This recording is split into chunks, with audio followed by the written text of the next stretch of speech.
우리나라가 지금 그 뭐 경제 발전과 민주화를 동시에 이룩한 잘 나가는 나라죠. 그래서 앞날이 과연 어떻게 될 건가에 대해서 여러분들이 많은 걱정을 하고 있습니다. 뭐 외국 연구소에서는 야, 너희 나라 참 이렇게 되는 좋은데 이러이러한 문제점도 많다라고 얘기를 했습니다. 뭐 다 아시겠습니다만 실업자 문제, 그 다음에 중산층의 그 어려운 점, 뭐 그다음에 뭐 여러 가지 그런 얘기를 하면서 너희도 좀 나라가 좀 바뀌어야 되겠다, 뭐 그런 얘기들을 많이 하고 있습니다. 또 제가 맨날 매해 봄에 이렇게 자료를 모아서 십몇 년을 표정했던 건데 경쟁력 지수입니다. 우리나라가 얼마나 경쟁력이 있는가를 나타내는 여러 가지 지표가 있지만 그 중에 스위스에 있는 IMD라는 연구소에서 우리나라 경쟁력을 그냥 순위로 나타나는데 우리나라가 지금 현재 한 22등 정도 하는 나라더라고요. 근데 여러분 뭐 우리 무역고나 인구나 이런 걸 봤을 때 우리가 10몇 등을 해야 됩니다. 22등이 잘하는 게 아니고요. 우리가 갖고 있는 능력에 비해서 상당히 떨어지는 그런 경쟁력 지수를 갖고 있습니다. 그 경쟁력 지수라는 게 우리가 지금 사는 것과 같이 똑같은 형식으로 계속 살면은 결국 22등을 할 거다라는 거죠. 그러니까 좀 우리가 지금보다는 여러 가지 방법을 좀 개선을 해야 되겠다 그런 생각을 할 수가 있겠습니다. 또 하나 좀 큰 걱정스러운 지표가 노동 생산성이에요. 그러니까 쉽게 말해서 좀 경제학자가 아니니까 쉽게 말씀드리면은 시간당 얼마를 버냐라는 거예요. 근데 우리나라가 지금 한 20불 정도 번다고 합니다. 한 2만 원 정도 번다고 해요. 근데 잘 버는 나라는 한 8만 원까지 벌거든요. 그러니까 우리가 한 4분의 1밖에 못 벌고 미국의 한 반 수준이라고 합니다. 그러니까 우리나라 경제에서 발전하려면 노동력이 계속 들어와야 되는데 인구는 늘지 않고 생산성은 높지 않고 굉장히 빠른 속도로 몰락할 거라는 그런 식의 자료들을 많이 볼 수가 있어요. 일반 언론에서도 이렇게 나와 있습니다. 그래서 참 이거 좀 걱정이다라고 생각하고 있고 또 이러한 상황을 깨기 위해서 뭔가 바뀌어야 되겠다라는 거에 그 선언이 저는 창조경제라고 해석을 하고 있습니다.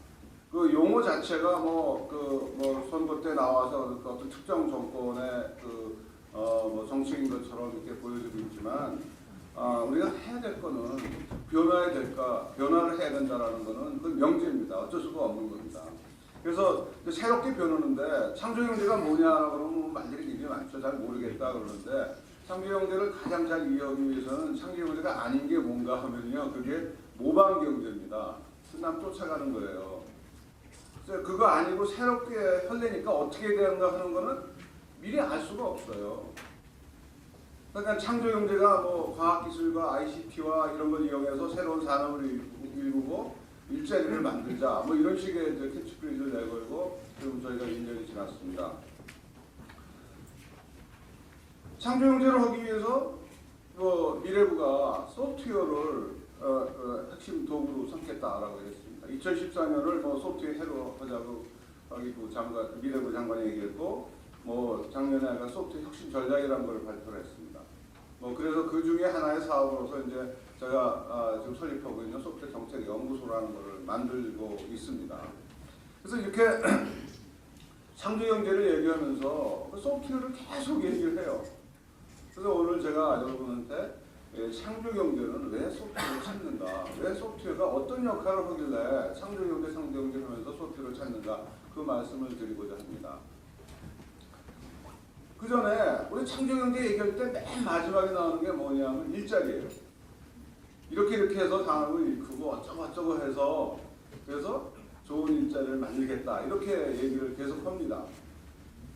그래서 우리 맨 마지막에 장관이 말씀을 하시고 보니까 아이디어를 산업으로 발전시켜서 좋은 일자리를 만드는 것 그것이 창조경제다 이렇게를 이제 다 이해하고 있습니다. 맞습니다. 저도 그렇게 똑같이 생각하고 있습니다. 그래서 이제 박근혜 정부에서는 고용률 70%를 목표로 딱 세워놨어요. 근데 지금 현재 우리 고용률이 64%라고 합니다. 그래서 70%가 되려면은 240만 개의 일자리가 필요해요. 5년 동안에. 굉장히 좀 공격적인 목표라고 생각합니다. 그리고 올 연초에 대통령이 기자회견에서 잠재 성장률 4%를 만들고 그다음에 국민소득 4만 불을 해서 고용률 70%를 달성하겠다 했습니다. 며칠 전에 정경련에서 발표한 자료를 보니까 이걸 뒤집었더라고요. 경제성장률 4%를 하고 고용률 70%를 달성해서 국민소득 4만 불을 하겠다. 그래서 474 전략이라고 했는데 저는 그거 틀렸다고 생각합니다. 447이어야 됩니다. 고용 70%가 우리의 목표여야 되는 거지 4만 불은 그걸 가기 위한 중간에 징검다리라고 생각합니다. 여러분 행복이 어디서 오죠? 가정에 있는 자녀들이 취직하고 또 돈 벌어오고 이래야 되는 거 아닙니까? 그래서 그런 일자리가 굉장히 중요한데 그래서 이걸 달성하기 위해서 어떻게 할래라고 뭐 노동부 중심으로 여러 가지 아이디어를 내고 있습니다. 그 중에 이제 한 꼭지가 창의적인 일자리를 만들겠다. 그걸 이제 미래부가 열심히 해서 창조경제라는 곳에서 만들겠다는 그런 내용이죠. 뭐 그 외에도 여러 가지 방법이 있는데 오늘 시간은 그 시간이 아니니까요. 그래서 작년 연말에 보니까 뭐 이런 일자리가 있어 행복한 청년, 든든한 대한민국이라는 캐치프레이즈를 내걸고 대통령이 뭐 이렇게 청년들하고 만나는 모임도 가졌습니다. 근데 과연 우리 20점에서 한번 다시 생각해 봅시다. 우리나라가 지금 청년들이 행복한 건가? 그 다음에 대한민국이 그럼 든든한 건가? 뭐 제가 경제학자가 아니고 미래 예측할 수 있는 능력이 없지만 언론에 나온 것만 보면은 아닌 것 같아요. 지금 청년 고용률 한 지표를 보면은 39.7%입니다. 단군 이래 최하의 지금 고용률이에요. 그러니까 다시 말하면 실업자가 가장 많다는 거죠. 옛날에 뭐 이태백이라고 했어요. 20대 태반이 뭐 실업자라고 했는데 이제는 그것도 아니에요. 3분의 2 정도가 지금 놀고 있는 겁니다. 상주국이 1년 만에 어떻게 청년 일자리가 이렇게 줄어들었어요. 오히려 줄어들었어요. 늘어야 될 것이 줄어들었어요. 제가 어떤 주관을 둔 게 아니라 자료 그대로 읽어드리는 겁니다. 뭔가 좀 문제가 있죠. 그죠? 그래서 뭐 다시 강조 청년 실업은 국가적 제한입니다. 이게 가정의 불행은 물론이고 그 다음에 결혼을 안 하니까 뭐 애도 안 낳고 그러면 고령화 사회로 크게 가고 더구나 우리는 노동력이 모자란 나라거든요. 그래서 이제 노동력이 부족하니까 참 굉장히 빠른 속도로 이제 경제가 추락할 위험이 있다라고 생각합니다. 그래서 이런 것들 어떻게 할래라는 거는 이제 자료를 쭉 찾아봤습니다. 경제연구소 같은 데서 여러 가지 자료들이 나오는데 뭐 다 아시는 얘기예요. 원론적인 얘기입니다. 그 좋은 일자리 많이 만들자. 그렇죠. 그럼 되죠. 그 다음에 그 좋은 일자리 있는데 우리 청년들이 이런 능력이 안 되니까 훈련을 잘 시키자. 교육을 잘 시키자. 이거 30년, 40년 했던 얘기입니다. 똑같은 얘기 반복하면 뭐 무슨 의미가 있겠어요. 그런데 저는 좀 구체적인 어떠한 그 대안 같은 거를 만들어 보자라고 주장하고 있고 그것을 소프트웨어할 수 있다라고 주장하는 사람입니다. 여기 자료 하나 보세요. 우리나라의 그 제조업이 우리나라에서 차지하는 그 비중이 불과 같이 비중이 30% 이상을 넘어가는데도 불구하고 그 고용에서 차지하는 비중은 지금 10% 조금 넘어가 있습니다. 제조업 잘 해야 돼요. 제조업 지금 글로벌 대기업들이 하고 있습니다. 이 제조업들을 그 글로벌에서 나와서 경쟁을 해야 되기 때문에 계속 자동화해야 되고 원가를 낮춰야 되죠. 그 거기다가 야 고용해라라고 압박을 한다 그러면은 다 같이 망하는 거예요. 그 대기업도 다 망할 겁니다. 그러니까 대기업은 놔두고 나가서 경쟁하라 그러고 어디선가 일자리를 만들어내야 되죠. 그것이 저는 뭐 제가 같이 연구하는 팀에서는 지식, 문화산업, 서비스 산업 이런 쪽에서 만들어야 되는 게 아닌가 이렇게 생각을 하고 그런 정책을 만들어 왔습니다. 우선 우리가 이번에 복지 예산을 많이 이제 투입을 하는데 그쪽에서도 일자리가 생겨요. 복지 일자리가. 근데 그것은 여성들이나 뭐 노인들이 하기 좋은 그런 일자리고 우리 젊은이들한테는 그런 일자리 내모는 거는 좀 바람직하지 않다고 생각하고요. 좀 지식, 문화, 서비스, 고도의 서비스 이런 쪽에서 일자리를 많이 만들었어야 되겠다고 생각을 하고 있습니다. 그래서 이제 이 세상이 그럼 어떻게 지금 변하는가 하는 거 잠깐 얘기를 하고 소프트웨어를 강조하고 싶은데 지금 소프트웨어 중심 사회예요. 지금 아날로그에서 디지털로 바뀌었고 그 다음에 뭐 하드웨어 중심에서 소프트웨어 중심으로 바뀌고 있고 그 다음에 홀로 서 있는 컴퓨터, 홀로 있는 시스템, 홀로가 있는 그런 인간들이 연결되는 사회로 넘어가고 있습니다. 또 하나는 우리가 이제 직관에 의해서 의사결정을 막 해서 이게 옳다, 나를 따르라 이런 식의 그 리더십에서 이제는 과학적 근거를 대고 데이터를 가지고 의사결정하는 이런 사회로 넘어가고 있습니다. 그리고 이런 그 모든 생태계가 다 통합돼요. 인터넷, 모바일, 소프트웨어, 컨텐츠 이런 것이 다 묶여가지고 하나가 되어 있습니다. 그래서 제가 여기서 소프트웨어 중심 사회 얘기하면은 그 CD에 들어가 있는 코드, 컴퓨터 코드 그거 중심이라는 게 아니라 이렇게 좀 디지털이라는 이런 세상을 저는 소프트웨어라고 부르고 있습니다. 그렇게 이해해 주시면 고맙겠습니다. 최근에 나온 자료에 보면 세상을 바꾸는 기술 그래가지고 12개가 나왔는데 거의 상당 부분이 이 디지털 기술이에요. 모바일, 인터넷, 그 다음에 날리지 워크를 지식 요새 기자들이 기사 쓰는 것도 이제 컴퓨터가 다 써줍니다. 야구 시합에서 어느 팀이 이겼다, 몇 대 몇이 이겼다, 환율이 몇 분 올라갔다 이런 기사를 왜 사람이 씁니까? 기계가 다 쓸 수 있는데, 그죠? 그 알고리즘이 소사이어티 이런 얘기를 합니다. 그러니까 우리 직업도 굉장히 많이 바뀔 거예요. 우리가 단순하게 하던 거는 컴퓨터한테 다 뺏길 수밖에 없습니다. 자동화의 경쟁을 지금 계속 컴퓨터하고 사람하고 하는데 컴퓨터 기술이 점점 좋아지면서 사람들이 계속 뺏겨가고 있어요. 그렇다고 해서 사람을 지금 컴퓨터가 넘어가냐 그런 건 아니죠. 단순한 일만 지금 넘어가고 있습니다. 소프트웨어 산업은 도구 산업이에요. 이게 다른 여러 산업의 바탕이 됩니다. 그래서 우리가 철강 산업이 우리 중화학공업의 가장 기반이 됐죠. 우리가 제철소를 좋은 걸 만들어서 좋은 철을 만들었기 때문에 조선업이 이렇게 되고 자동차 산업이 되고 있는 겁니다. 마찬가지로 소프트웨어가 그런 역할을 한다고 알려져 있고요. 그 다음에 요즘에 융합이라는 말을 많이 쓰는데 모든 기술을 묶어주는 것이 그 소프트웨어의 역할이에요. 이런 것 별로 이렇게 이제 추상적으로 얘기하면 재미가 없어서 제가 이제 예를 좀 몇 가지 들려고 그럽니다. 그리고 우리나라는 불행하게도 소프트웨어는 잘 활용을 안 했어요. IT 강국이라고 막 그랬습니다만 그거는 통신망 까는 거 그거 중심으로 갖고 그거는 어느 정도 했지만 그 소프트웨어는 활용을 안 했습니다. 한 3분의 1 정도 사용했다는 게 최근에 나온 경제연구소 보고서입니다. 왜 지금 창조경제에서 소프트웨어를 찾느냐 하면 우선 가장 큰 이유는 그 산업이 기회의 산업이에요. 굉장한 일이 그쪽에서 벌어지고 있어요. 소프트웨어 혁명이라고까지 그럽니다. 외국 언론도 우리나라에서도 지금 작년에 이제 조선일보가 소프트웨어 혁명이라는 말을 쓰기 시작했습니다.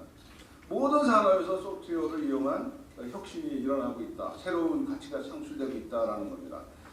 그 중에 하나 몇 가지 이제 여러분 아시는 얘기로 설명을 할게요. 우리 스마트폰이죠. 스마트폰은 원래 그 노키아라는 회사가 50% 이상을 차지하던 그런 시장입니다. 거기에 애플이라는 회사가 2007년 후반기에 뛰어들어가요. 그래서 지금 한 5년쯤 됐는데 시장 점유율이 10%밖에 안 돼요, 아직도요. 근데 아이폰이라는 것이 갖는 영향력 얼마나 큰지 여러분 느끼지 않습니까? 다행히 우리는 지금 삼성이 적당히 잘하기 때문에 시장의 한 20% 우리 1등이 됐습니다. 폰 파는 거로는. 근데 이것이 중요한 게 아니라 누가 이익을 가져가냐 하는 거예요. 여기 애플이 애플이 이렇게 굉장히 성장을 해서 굉장히 지금 애플하고 삼성하고 둘이 합치면 109%랍니다. 무슨 소리냐면 다른 회사들이 적자는 거 있다는 겁니다. 아니 이 시장에 들어와서 한 4년밖에 안 된 애플이 시장 이익 규모도 무척 성장했지 않습니까? 키워가지고 그 중에 75% 정도의 이익을 가져갔다. 이건 상상할 수 없는 일 아니겠습니까? 그래서 이런 식의 그 변화 그런 것들이 왜 그래? 애플이라는 회사가 뭐가 능력이냐?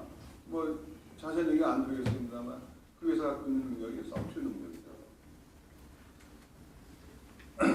근데 지금부터 어떻게 될 거냐 좀 걱정스러운 점이 있습니다. 우리나라 특히 삼성이 어떻게 될 거냐 굉장히 걱정스러운데 중국 애들이 따라하잖아요.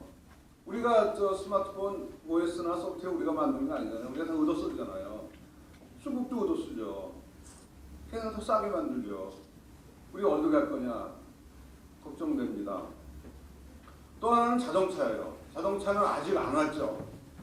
혁명이 아직 오지 않았지만 이거 바로 문 앞에 있어요.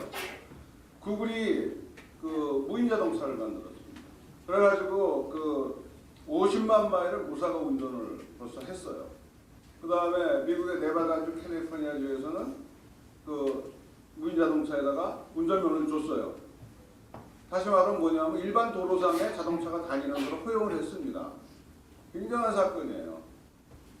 그죠? 그래서 뭐 여기 메인이 자동차 타고 출근하는 그런 비디오도 보여주고 그렇습니다.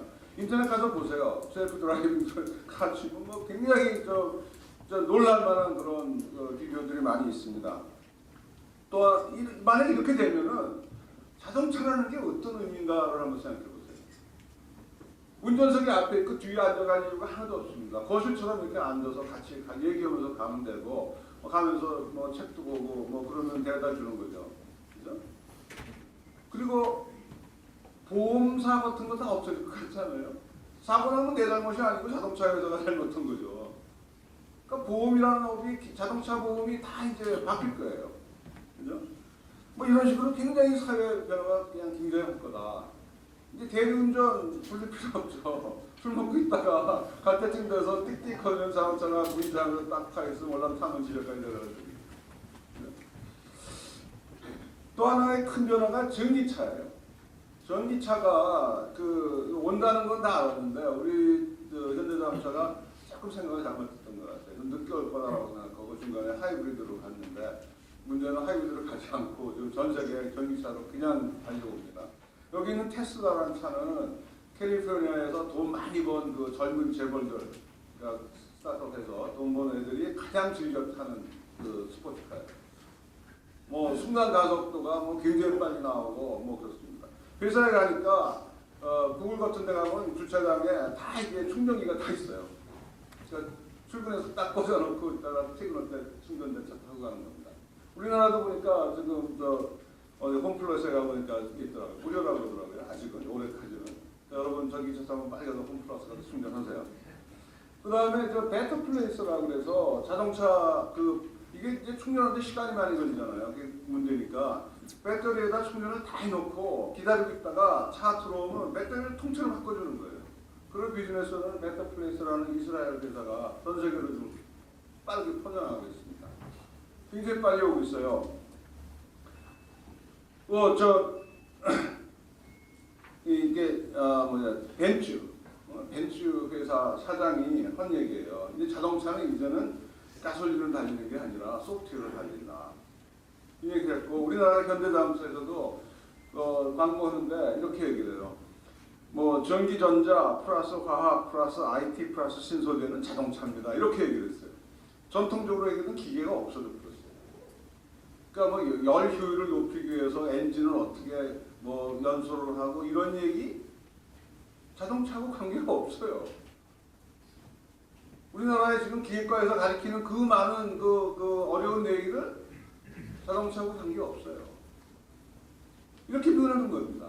근데 우리나라는 지금도 아직도 현대자동차의 소프트웨어 인력 수가 단위가 저는 한 1,몇백 명 수준이 아닌가 생각합니다. 벤츠는 20만 명이에요. 뭐 현대자동차가 이제 갔어요. 구글에 갔어요. 가서 야, 우리 같이 하자고 했어요. 구글이 하겠습니까? 뼈 맞았죠. 회장이 와가지고 야 이거 큰일 났다. 우리 현대자동차가 좀 이쪽으로 가야 되는데 시간이 너무 남지 않았다. 그런 식의 기사가 나왔더라고요. 근데 구글은 어떻게 하냐면은 오토 얼라이언스를 만들었어요. 야 너희들 다 와서 내가 이제 다 설계 다 하고 자동차 소프트웨어 다 만들어놨으니까 너희들 하드웨어 만들어 봐라.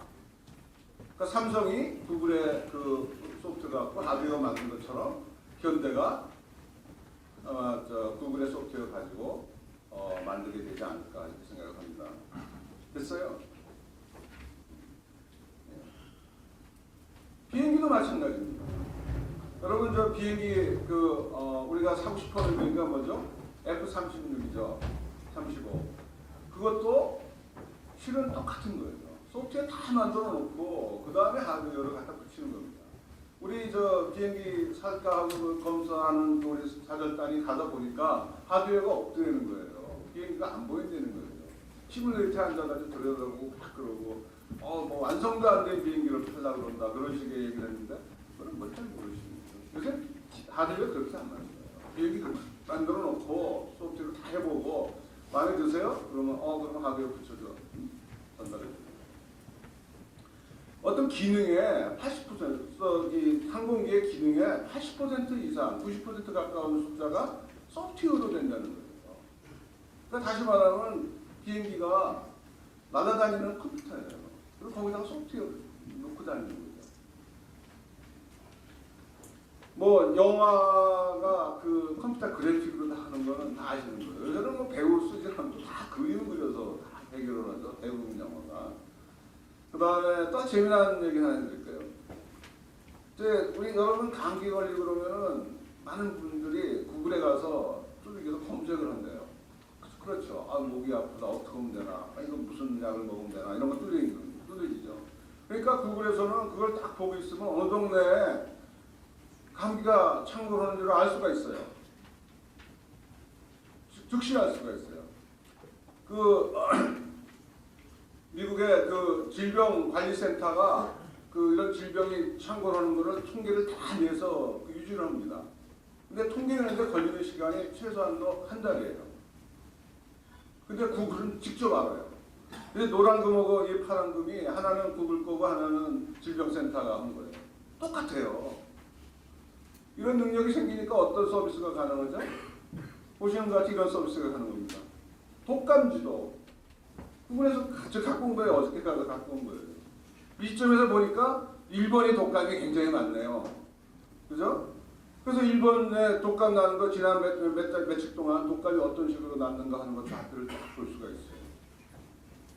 이런 거예요. 우리는 뭐 생각 없이 그냥 두들기는 거를 구글은 다 보고 있어요. 어떡할까요? 참 어려운 문제입니다. 중국 같은 나라는 크니까 얘들아 구글 쓰지 마라 그래서 지네 거 써요. 우리나라가 구글 안 써. 우리끼리만 할까요? 따로?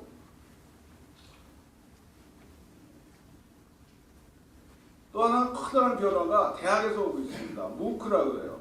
매시브 오픈 온라인 코스예요. 거기 뭐냐면 대학이 강의 다 개방을 하는 거예요. 와서 들어라 인터넷 통해서. 근데 그냥 영어만 비디오만 보여주는 게 아니라 인터랙션을 할 수가 있어요. 질문도 할 수 있고 대답도 할 수 있고 그 다음에 숙제도 내주고 채점도 해주고 성적도 줍니다. 그러니까 대학들이 당할 수가 없는 거예요. 거기 한 예를 든다면은 MBA 유명한 유펜이라는 대학이 이거 다들 돈 내고 등록을 안 하니까 어쩔 수 없이 과목당 49불을 받습니다. 그리고 많이 들으면은 아직 학위는 안 주지만 그냥 과목 들을 때 49불 내라고 그러고 학점을 주고 있고요. 조지아 텍이라는 데에서 컴퓨터 사이언스 학위를 받는데 보통 가서 1년 동안 들어가는 학비만 4만 5천 불인데 여기서는 6,600불 내면은 학위 주겠다는 겁니다. 이것도 낼 필요가 없어요. 다 공짜예요. 대부분 공짜예요. 회사들이 학위는 인정하지만 학위 이퀴벌런트. 당신은 석사학위랑 똑같은 능력이 있다는 걸 회사가 증명해 주고요. 상업적으로 운영하는 회사가.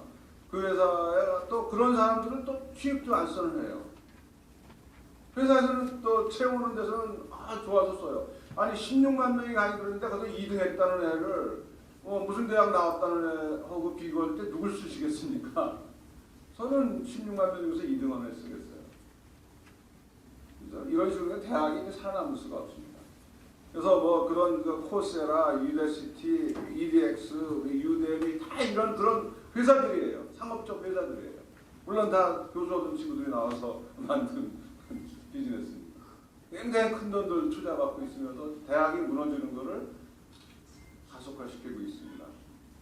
그래서 이런 상황에서 좀 어떻게 할 거냐? 대학이라는 게 뭐냐? 학교라는 게 뭐냐? 하면 다시 한번 우리 생각해 봐야 돼요. 이런 형태의 대학이 설립된 게 몇천 년 된 게 아니에요. 100년밖에 안 됐어요.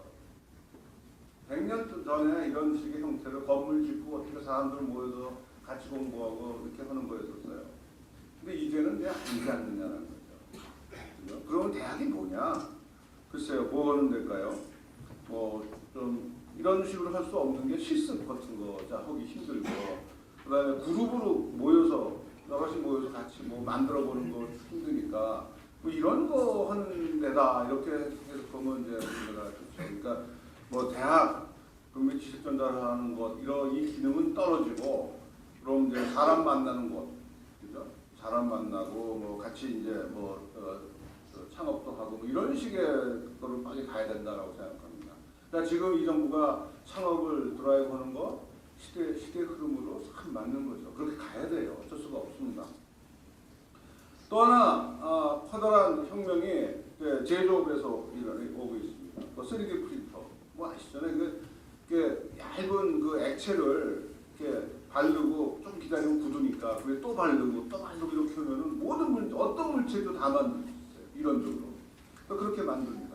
최근에는 이 총도 만들었어요. 솔리드 컨셉트라는 총을 만들어서 그걸로 사격하는 것이 유튜브에 가면 있습니다.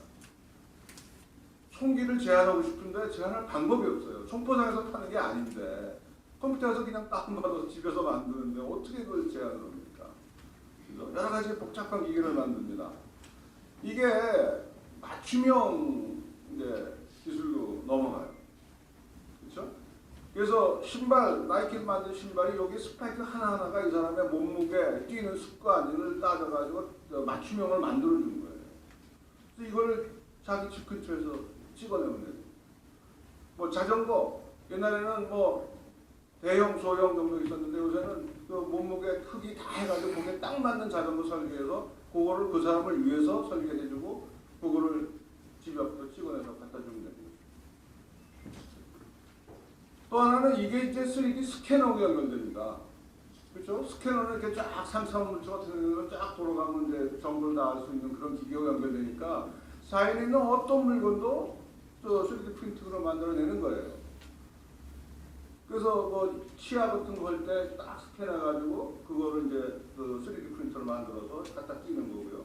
여기 보니까 얼굴도 스캔해놨네요. 자기 얼굴 스캔하는데 일본 회사인데 한 600만 원 주니까 자기 얼굴 딱 똑같이 만들고 뭐 자신 있으시면 한번 젊을 때 한번 해놓으세요. 그 나이 먹으면 별로 이렇게 보고 싶지 않더라고요. 이런 세상이에요. 근데 이런 세상에 또 하나 재미난 거는 가장 중요한 건 설계도예요. 그 찍어내는 기계는 하나 하면 되고 컴퓨터 하드웨어고 똑같은 거고 그 안에 들어가는 설계도예요. 3D 설계도. 그거를 어떻게 만드냐? 캐드라는 시스템에서 만듭니다. 그죠? 그거 만들어서 어떻게 팔아요? 하는 거예요. 우리 저 스마트폰에 들어가는 앱을 사는데 7은 만든 사람 주고 3은 그 유통을 회사 가져오는 거 마찬가지로 이것도 설계도를 팔아요. 그러니까 7은 설계한 사람 주고 3은 유통회사가 가져갑니다. 가봤어요. 뭐가 있는가 그랬더니 없는 게 없어요. 비행기, 배, 말, 뭐 별난 거 다 미리 만들어놨어요. 사시면 돼요.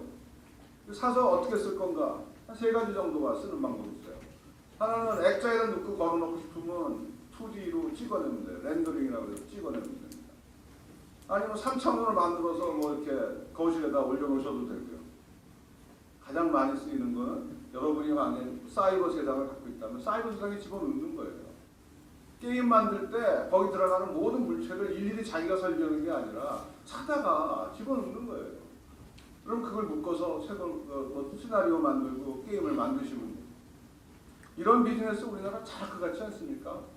이건 우리나라가 하자는 거예요. 인터넷 잘 돼 있죠. 우리 애들 이런 거 만드는 거 좋아하죠. 이런 식의 시장을 빨리 만들어 줘야죠. 이런 식으로 이러면 왜 일자리가 없습니까? 또 하나 또 커다란 아마 요즘에 여러분 다 아실 겁니다. 그 비트코인이라는 말이 지난 며칠 사이에 굉장히 이제 많이 알려졌는데 디지털 화폐예요. 화폐라는 게 뭐죠? 옛날에는 이제 금을 썼어요. 금이 어때요? 그 금이 너무 많아도 화폐로서 가치가 없고 너무 없어도 화폐로서 가치가 없어요. 적당히 있어야 됩니다. 그렇죠? 그거 흉내낸 거예요. 컴퓨터에서. 이만큼 이게 비트코인을 만드는데 이렇게 줄줄이 만들어놨어요. 처음에는 이제 막 쉽게 만들다가 이게 없어지게 그 다음 나이 한참 지나면 이제 더 새로운 게 나타나지 않아요. 이런 식의 만들어놓고 이거를 이제 화폐다 그런 거예요. 화폐가 뭐냐면 컴퓨터 파일이에요. 그걸 보내는 거예요. 돈 보내라 그러면 파일을 보내버리면 되는 거예요. 그 근데 이제 거기에 여러 가지 뭐 생각할 수 있는 여러 가지 문제점도 있지 않습니까? 해킹하면 어떻게 되냐 그런 걸 다 막았다는 겁니다. 이 사람이 기술로. 그래서 그 자세한 얘기는 여기서 할 수 있는 정도의 그 간단하지 않아서 넘어가겠는데, 약간 그 P2P, 그러니까 개인 대 개인 간의 거래로서 모든 기록을 하고 그래서 절대 불안하지 않다. 해킹할 수 없다. 그런 식으로 증명이 돼 있는 그런 식으로 해서 화폐를 만들어서 쓰자는 거예요. 그래가지고 여기 달러하고 잘안 보이는 달러하고의 그 거래 가격이 쭉 나오죠. 뭐 지난 한 달 전에 뭐 비트코인 비트코인이 1,200불까지 막 가고 그랬습니다. 그래서 이거 뭐 우리나라에서 쓰기 시작했어요. 우리나라에 뭐 그 파리바게트 사장이 받는다고 선언을 했어요. 그 아저씨 굉장히 나이 먹은 아저씨더라고요. 그러니까 기자가 가서 왜 어떻게 아셨어요? 그랬더니 잘 모르고 미국에 있는 아들이 받으라고 해서 받았어요. 그랬다고 그러더라고요. 그렇습니다. 지금 중국에서 그 현재 상거래에서도 쓰이고 있고 상당히 많은 데서 비트코인을 현금처럼 쓰고 있습니다. 어제 제가 뭐 청와대 뭐 금융 보안 그 회의 갔는데 이런 식의 새로운 것들이 나와서 계속 도는데 우리나라 이거 어떻게 이게 인정을 해야 되는지 안 해야 되는지 이제 그것도 굉장히 좀 결정하기가 쉽지 않죠. 지금처럼 우리나라가 막 관치고 모든 거 다 하면서 이렇게 하라는 것만 허개하는 그런 나라에서 이런 창의력으로 계속 새 것들이 튀어나오는 거를 우리나라가 어떻게 이걸 받아들여야 되는가 걱정입니다. 뭐 이런 상황이 되니까 이 소프트웨어는 사람은 굉장히 금값이에요. 우리나라만 빼고. 뭐 지금 대학에서 나오는 저 사람 같은 도저히 당할 수가 없는 정도의 요구 사항이 많이 있고, 뭐 지금 뭐 실수들이 가면 그냥 뭐 소프트웨어 인재 그러면 그냥 값이 나가는. 제가 죄송합니다만 카이스트 학생들이 상당히 많이 절로 가요. 저는 참 이렇게 두뇌 유출이라고 좀 걱정스러운데 그 학생 개개인을 보면은 막을 수가 없습니다. 대한민국에서 뭐 3D, 4D 해가지고 야근하면서 대우도 못 받는데 거기 가면 얼마나 안락한 삶을 살면서 잘하고 있는데 참 우리가 이제는 글로벌 시장이에요. 하나의 시장입니다. 우리나라가 이렇게 뭐 나쁘면은 여기 똘똘한 사람 다 빠져나갈 수 있어요. 그래서 빨리 뭘 해야 되겠다 그런 생각을 들고요. 뭐 우리나라도 그 삼성전자 작년 8월 자료인데 삼성전자만 해도 자기 36,000명이 소프트웨어 인력이 있는데 그 중에 16,000명이 외국사래. 그러니까 우리 젊은이들이 16,000명작을 우리가 능력만 있다면은 주지 않을 건데 지금 다 이미 주고 있는 거죠. 예. 창조경제는 창업이에요. 스타트업이에요. 왜 그러냐? 창조경제 핵심은 창업이다. 왜 그러냐? 창업은 혁신한 데서 나타납니다. 남한 걸 쫓아가는 게 그게 스타트업, 창업 될 수가 없어요. 항상 남 안 오는 거 해야 되거든요. 혁신적인 아이디어가 나타나야 되고 소프트웨어는 혁신의 도구입니다. 그러니까 어쩔 수 없이 소프트웨어 하는 사람들은 창업을 생각하고 있고 창업하는 사람은 소프트웨어 능력이 있어야 됩니다. 뭐 일자리 어디서 생기냐? 스타트업에서 생겨요. 미국 자료 보면은 미국의 지난 잡의 3분의 2가 5년 미만 회사에서 생겼다는 겁니다. 우리나라 대기업 이제 더 이상 일자리 만든 능력 없습니다. 그러니까 할 수 없이 우리가 중소기업 키워야 되고 중소기업 창업을 계속 시켜야 돼요. 여기 굉장히 많은 회사들, 유명한 회사, 여기 다 이제 로고만 보면 아는 거예요. 야후, 뭐 아마존, 이베이, 뭐 페이스북 다 아는 회사들이에요. 공통점 뭐죠? 창업 회사예요. 또 하나 공통점 뭐죠? 소프트웨어 회사예요. 우리나라에서도 네이버가 있습니다. NHN 네이버를 바꿨는데 이 회사가 시가총액이 6위입니다. 놀랍지 않으세요? 대한민국의 시가총액 6위 회사가 네이버라는 회사예요. 카이스트가 얼마인지 아세요? 7조예요.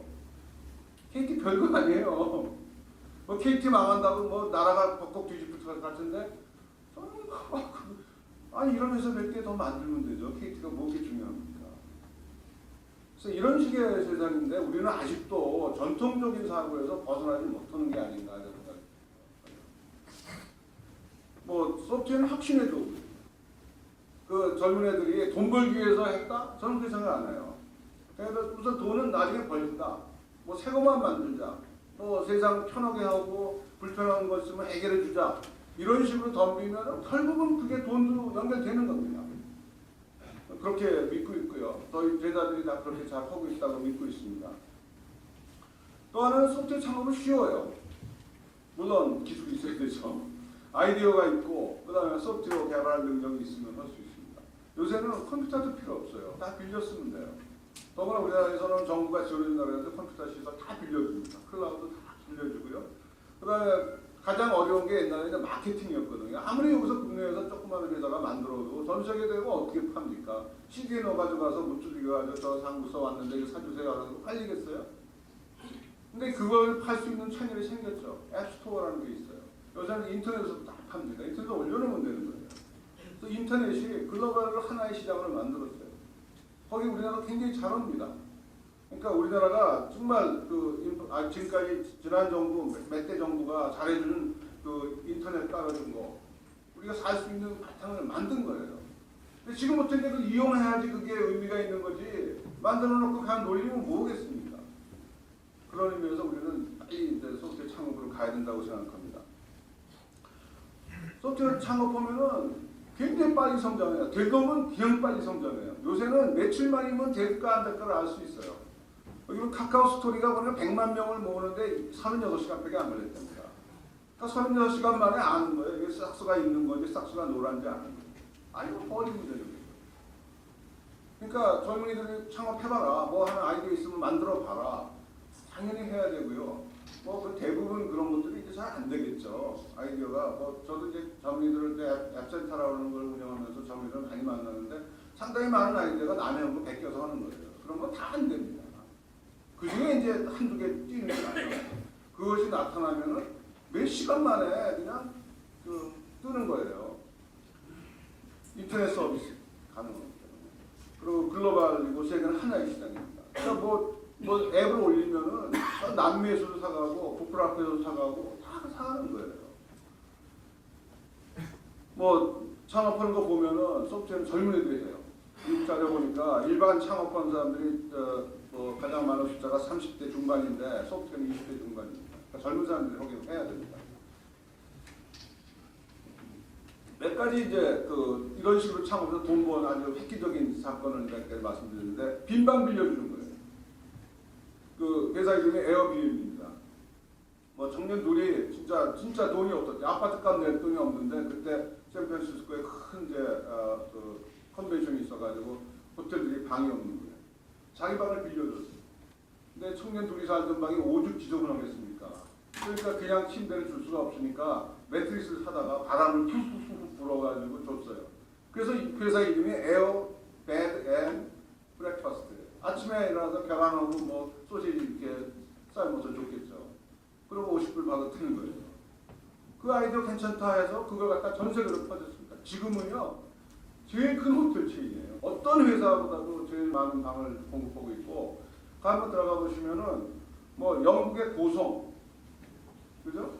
그 다음에 남태평양의 그 섬 그런 거 다 빌릴 수 있어요. 일주일씩 빌려서 사는 거야. 무인도 혼자 빌려서 사는 거. 이런 서비스를 보통 호텔에서 어떻게 해요? 여기서는 가능합니다. 여기서 제가 들어가서 파리 뚫린 것들이 파리에 있는 빈방들이에요. 홀르시면 내가 사진 딱 보고 그 다음에 가격도 되게 싸요. 호텔보다 훨씬 싸겠죠. 그 다음에 주인 아저씨하고 가서 뭐 대화도 할 수 있고 뭐 이런 얘기를 할 수 있는 거예요. 우리나라도 흉년에서 지금 한옥이 해오면 조금 효과가 있을 것 같지 않습니까? 그래서 한옥스테이라고 코자자라는 회사가 이거 한옥을 해요. 며칠 전에 구글 회장이 에릭 스미츠가 와서 여기서 자고 갔어요. 한옥에서 자고. 그래서 이런 식으로 작은 아이디어죠. 그냥 딱 이건 좋겠다 하는 아이디어가 그냥 커다란 비즈니스, 글로벌 비즈니스로 성장하고 있습니다. 우리나라에서도 여러 가지 있어요. 배달 음식 주문하는 애. 옛날에 어떻게 했죠? 찌라시죠, 찌라시. 찌라시 줘서 거기 찢어가지고 전화번호에다 전화 걸면 음식 갖다 주는데 음식 형편없어요. 배달 음식은 대체로 인상이 되게 형편없는 음식이다라는 가치가 있는데 이 젊은이들이 배달 음식이 왜 품질이 나쁜가 고민을 해보고 나온 아이디어가 이거는 피드백이 없어 그렇다. 잘 맛있는지 짠지 싱거운지 아무 대답을 받을 수가 없어요.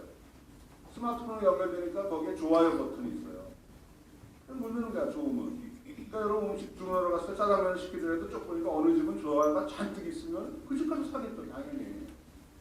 그러니까 피드백이 되니까 음식 질이 좋아지고 뭐 그다음에 위치가 어디 있는가 알 수 있으니까 배달하는데 걸리는 시간이 얼마 걸리는 것도 알 수 있고 그다음에 돈을 제3자가 낼 수가 있지 않습니까? 뭐 애들한테 내가 엄마가 야근할 때 짜장면 배달을 집으로 시키는 거예요. 애들이 집에서 놀다가 띵동하고 보니까 짜장면 배달이 왔어. 아, 우리 엄마는 또 야근이구나.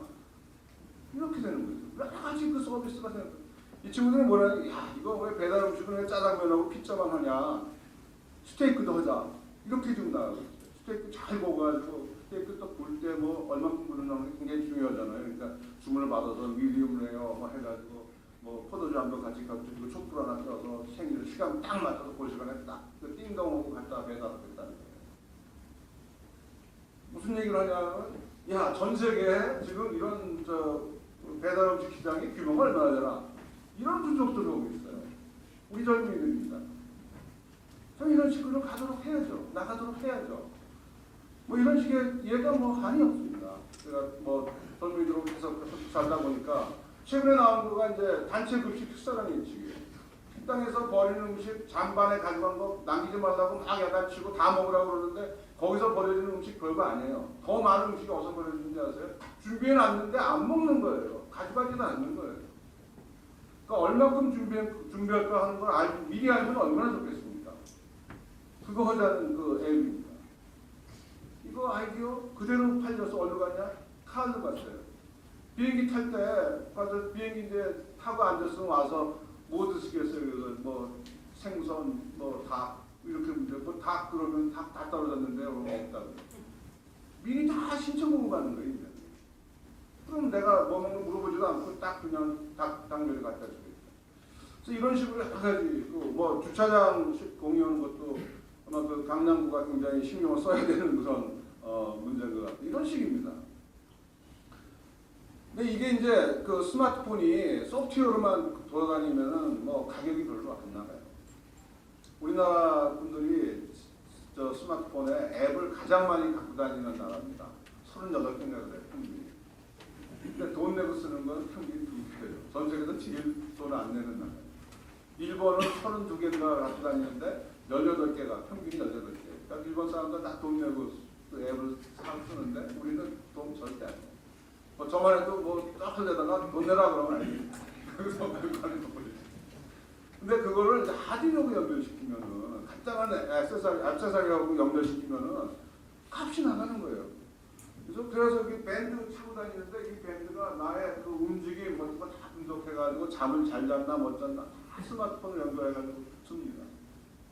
이런 그 액세서리하고 연결되면 커다란 그 시장이 있다라고 저는 생각하고 있고요. 이런 걸 좀 프로모션을 해야 돼요. 우리 젊은이들 이런 쪽으로 가라. 그렇게 생각하고 있고. 그러니까 창업 맨날 우리가 해야 되는 겁니다. 근데 지금 뭐 정부가 하는 거 조금 걱정스러운 건 있죠. 큰 방향은 맞는데 세부 사항에 들어가면 이제 자꾸 그냥 오디션을 해요. 사람 불러서 야 30개 와서 뭐 모자라는 거 한번 해봐. 그래가지고 등수정해가지고 돈 하나 주는 거 절대 하지 마세요. 작년에 1년 동안에 뭐 창조경제하고 창업하니까 모든 정부 부처, 모든 정부 산하기관들이 다 줄 세워놓고 돈을 줬어요. 어떤 친구는 7개를 받아갔다 그러대. 그리고 창업 안 하고 3년 갔대요. 그러니까 이런 식으로만 그래서 그거 진짜 좀 정리를 해야 되겠다 생각을 하고 있고요. 그다음에 제가 이제 그 여러 가지 일자리를 이런 거로 하면 일자리가 되지 않겠나 해서 몇 가지 제안을 드리려고 그러는데 디지털 리소스 뱅크라는 걸 만들자는 거예요. 지금 보시는 바와 같이 우리 교육에 쓰는 거에 대부분이 동영상입니다. 동영상을 선생님들이 당신이 찍어서 동영상 자료를 만드세요 하면 굉장히 힘들죠. 그거 어떻게 만들어요? 선생님이 비디오 다 다니면서 개구리가 알라는 모습을 어떻게 찍습니까? 근데 그런 동영상 어디 있죠? 어디 있어요? KBS가 잔뜩 갖고 있고 EBS가 잔뜩 갖고 있어요. 그 사람들은 근데 1시간짜리 통으로 갖고 있어요. 내가 필요한 거는 간단한 또 연결된 거를 내가 앱으로 딱 봐, 교육용 앱으로 다운받고 싶고 그때 보여주고 싶은데 하여튼 그런데 KBS하고 EBS 보러 너희 갖고 있는 거 개방해라는 거예요. 공짜로 주라는 게 아니에요. 우선 쓸 수 있게 해줘라. 그래야지 이거 돈이 벌리면 낫지 않으자. 이런 거 만들어줘야 된다고 생각해요. 왜 KBS가 그거 다 갖고 그냥 국민세금으로 만드는데 갖고 자기도 안 쓰고 남도 못 쓰고 이렇게 들고 안 걷는 거예요. 그러니까 이거 잘게 잘라가지고 나는 쓸 수 있게 하자. 그러니까 우리 썸네일이라고 조그만 그 화면으로 보호해서 아 이거 뭐구나 알게 하고 그걸 연결해서 쓸 때는 제대로 된 이제 고화질 화면을 쓸 수 있게 해주면 되지 않겠습니까? 뭐 이런 식으로라도 사업을 하면은 당장 지금 뭐 그 이게 어쩌면은 옛날에 하던 근로 작업인가 뭐 그래서 이제 그 급여 잠깐 주기 위해서 뭐 그런 식인데 이제는 좀 옛날에 한번 실수했으니까 그러니까 그 IMF 때 막 근로 작업이라고 그래가지고 돈 막 나눠주고 뭐 청년들 쓸데없는 일 시키고 그러니까 지금 이제 이 얘기만 하면 다들 이렇게 그거 아니야 그러는데 이제는 좀 제대로 이제 할 수 있는 때가 됐죠. 그래서 이런 것이 이제 결국은 이 우리의 창의력을 돋궈주는 창조할 수 있는 바탕을 만들어주는 거다라고 생각합니다. 정부는 이런 걸 해야 돼요. 이렇게 바탕만 깔아주면 애들이 거기서 막 그 새로운 거 막 생각할 수 없는 걸 만들어내는 이런 식의 거다라고 주장을 하고 이거 하는데 잘 안 믿게 들어가네요. 쉽지가 않네요. 제가 이제 뭐 정책연구소라는 게 나중에 저 반에서는 그 조직이니까 좀 가서 강력하게 좀 얘기 좀 하려고 마음을 먹고 있습니다. 지금까지 이제 뭐 학교에서 얘기하니까 좀 도착 안 됐는데 될까 하고 기대를 하고 있습니다. 또 하나는 공공 데이터를 개방하는 겁니다. 제가 공공 데이터 전략위원회 위원장을 맡은데 제 임무가 그거예요. 정부가 갖고 있는 데이터 다 개방해라. 우리 국민들이 쓰게 해라. 라는 겁니다. 근데 그 찬물을 뒷고 썼어요. 최근에. 우리 카드사에서 개인정보 다 공개하는 바람에 지금 오히려 공무원들은 이제 있는 거 다 이제 숨기려고 그러죠. 그 개방했다가 개인정보가 따라 나가면 처벌받고 막 그럴 테니까 여러 가지 약간 좀 어려운 점이 있지만 정부가 갖고 있는 데이터를 개방하면 좋은 점이 너무 많습니다. 그거 가지고 여러분 서울버스라는 거 아시잖아요. 버스 고등학생의 스케줄 갖고 해서 앱을 만들었어요. 그런 거 계속 만드는 거예요. 공공 데이터를 갖다 쓸 수 있게. 또 하나 이제 여러분 식약청에서 식당들 위생 검사를 합니다. 그 나온 결과를 갖다 지금까지는 어떻게 했냐면 다 숨겼어요. 근데 저희 학생들이 가서 해킹하고 가서 그걸 갖다가 앱을 만들었어요. 앱의 이름이 뭐냐 먹지 마라는 앱이에요. 그러니까 어떤 식당 들어가기 전에 딱 그 앞에 서서 딱 누르면 이 식당은 위생검사에서 걸린 병이라고 딱 뜨는 거예요. 지금까지 어떻게 했냐면은 조사도 잘 나가지도 않고 엉터리로 하고 그 다음에 돌려가면서 야 걸렸다고 그래. 그래가 적당히 넘어갔어요. 왜냐면 피해도 없고 그렇습니다. 근데 이게 작전 피해가 나타나니까 이제 업소들이 막 화를 내는 거예요. 그리고 제대로 이제 검사가 들어가고 이런 세상이 바뀌는 거죠. 이런 식의 개방을 하면서 사회가 투명해지고 거기서 여러 가지 그 기회가 생긴다라고 생각해서 뭐 열심히 지금 하여간 개방하려고 그러고 있는데 어려운 점이 많습니다. 그러니까 우선 뭐 우리 강남구청은 안 그러겠지만 자료도 공개 안 하려고 그래요. 공개했다가 무슨 뭐 부끄러운 점이 보일까 봐서 가장 공개하는 가장 큰 이유는 뭐냐면은 자료가 부실하기 때문입니다. 그래서 저희가 이 법에서 면책조항을 뒀어요. 정당한 절차를 밟아서 그 자료를 개방하고 모았으면은 설사 자료가 부실하더라도 면책을 주겠다는 그런 조항도 있습니다. 그러니까 올해 하여간 좀 많은 정보가 개방되기를 바랍니다. 뭐 이런 식의 것들이 저는 창조경제사회의 인프라라고 생각합니다. 요거는 좀 더 구체적으로 지금 창조경제타운이라는 데가 가보면은 많은 아이디어들이 나옵니다. 근데 그게 아이디어를 끝이 나요. 그걸로 이제 앱을 좀 만들어줬으면 좋겠다. 그러니까 뭐 정부가 다 만들 수 없으니까 프로토타입까지만 좀 만들어줬으면 좋겠다. 근데 그렇게 말하면 이제 또 왜 뭐 특정 회사를 모아주냐 어쩌나 그런 얘기가 나올 수 있으니까 그거를 재택 일자리를 만들어서 집에서 개발을 하도록 해라 라는 겁니다. 그래서 뭐 경력이 좀 모자라는 사람들 육아 때문에 가정에 있어야 되는 그런 아주머니 같은 분들이 집에서 개발을 해라. 여성들이 할 수 있는 가장 좋은 잡이 소프트웨어 개발하는 잡이에요. 집에서 할 수 있고 아무 시간에나 할 수 있고 그렇습니다. 그래서 그런 환경을 만들어주자. 컴퓨터 분산 개발 환경은 충분히 되어 있습니다. 이런 일자리를 좀 제공하면은 경력 없는데 요새는 3년 안 되면은 저것도 못한대요. 일도 시키지도 않는답니다.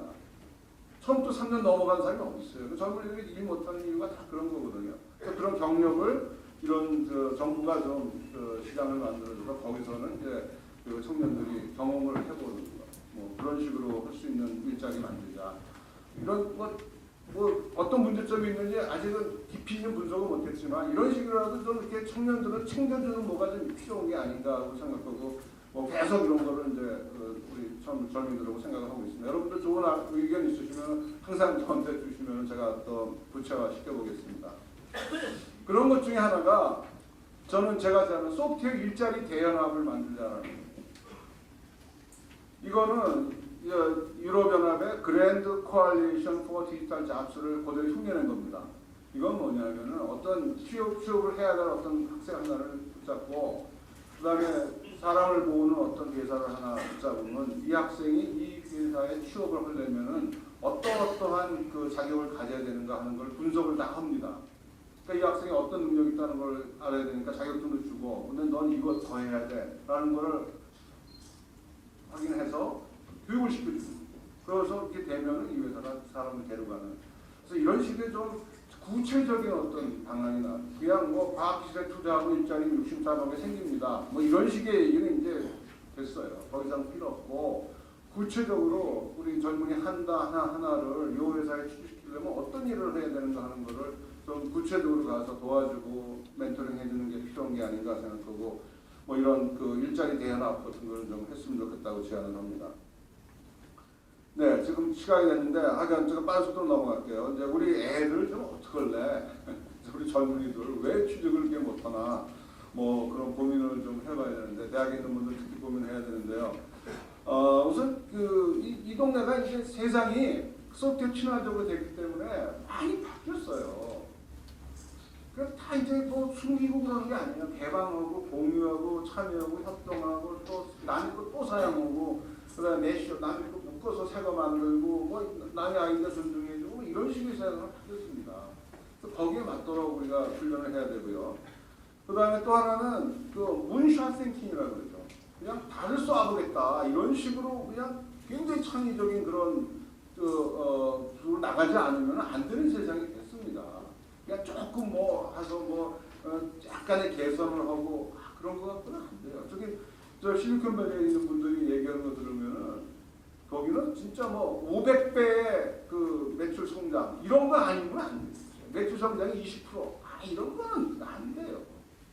우리 애들한테 이렇게 생각하도록 좀 교육을 했으면 좋겠다라고 생각을 하고요. 시간 넘어가겠습니다. 요거 하나만 더 여쭤볼게요. 유럽에서 생기는 모든 일거리의 90%가 디지털 스킬이 필요하다. 그리고 2015년까지 90만 개의 일자리가 필요하다라는 게 최근 보고서가 나옵니다. 그런데 우리 애들 컴퓨터 코딩 안 가르쳐요. 컴퓨터 쓰는 거 가르치지 않아요. 없어요. 전 세계에서 지금 조기 컴퓨터 교육시키고 뭐 오바마 대통령이 나와서 모든 미국 국민들이 코딩 배워라 이런 얘기를 하고 있는데 영국에서는 또 교육 커리큘럼 완전히 바꿔서 5살부터 컴퓨터 교육시키고 고등학교만 나와도 4개의 컴퓨터 언어를 할 수 있는 그런 교육 커리큘럼을 만들고 있습니다. 근데 우리나라는 안 해요.